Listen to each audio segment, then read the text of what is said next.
Women explains why wives stop having sex with their husbands. This is the biggest reason that women stop having sex with their husbands, and I know what's coming in the comment section and I don't care. Because I have to spit the truth.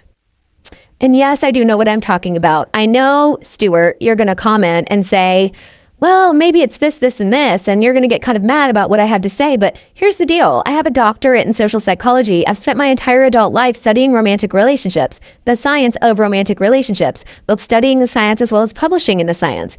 And so I am very well versed in this topic, not to mention that I've seen thousands of clients and heard from thousands of women about why they won't have sex with their husbands. So, you know, Joe, if you know better, for sure put it in the comments, but I think I have some credibility.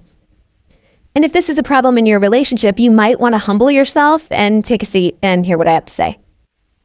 The primary reason why women stop having sex with their husbands is because they don't feel emotionally safe. And the reason that they don't feel emotionally safe is because their attachment needs are not being met inside of the relationship. Attachment needs are our deepest needs inside of a romantic relationship. And if those things are not fulfilled, we will not feel emotionally safe. And especially for women, when there is a lack of emotional safety, they start feeling very unsafe giving their bodies to their partner, and they start to feel extremely unattracted to their partner. Like they simply can't get physically turned on by their partners anymore. So if you're not familiar with my content, you might be asking, how do I know what their attachment needs are? Well, there's a lot of information about attachment out there. You could dig through my videos and you could probably very easily figure out the attachment style of your partner. Attachment science has been around since 1958. It's been studied empirically in thousands of empirical studies. Go to PubMed. The studies are out there, okay? Or you can work with me and I'm happy to assess the attachment of your partner. And here's what you need to know. The different attachment styles have very, very different needs. So knowing the attachment style of your partner is really the keys to the kingdom in getting all your needs met inside of the relationship as well. So the anxious preoccupied, their biggest need is love, affection, and reassurance. So they need lots of reassurance every single day that you love them, that the relationship is stable, and that you are in fact appreciative of them. And they really have all the love languages. They just want lots of reassurance of your love, okay? The fearful avoidant, I just did a video on this. Their biggest need is to be able to feel seen, heard, and understood in the relationship, aka trust you to show up for them in a way that feels good to them, okay? So really leaning into seeing, hearing, and understanding them and making a lot of space for their feelings is super important.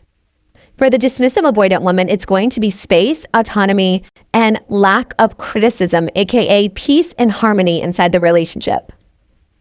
So a lot of times what I see is that women are expressing my emotional needs are not met, aka their attachment needs, and I physically cannot get turned on by my partner anymore. In fact, they start to get disgusted, like they get the ick, so majorly bad. And could you open up your body and allow someone to like penetrate your being if you feel disgusted by them? They feel like they're violating themselves and someone is violating them. And trust me, I do videos on why meeting a man's sexual needs is very important inside of a relationship. So I'm definitely not one-sided on this. I'm just trying to share the woman's side here. And I know I may get roasted in the comments by the men and I'm expecting it and I don't care. And none of my self-esteem comes from what, you know, Bob thinks, right? But I know that I'm gonna have a lot of women in the comments shouting, thank you. Thank you for saying what's been so hard for me to say or what my husband is not hearing. So there you go. The haters just boost the algorithm. So go ahead.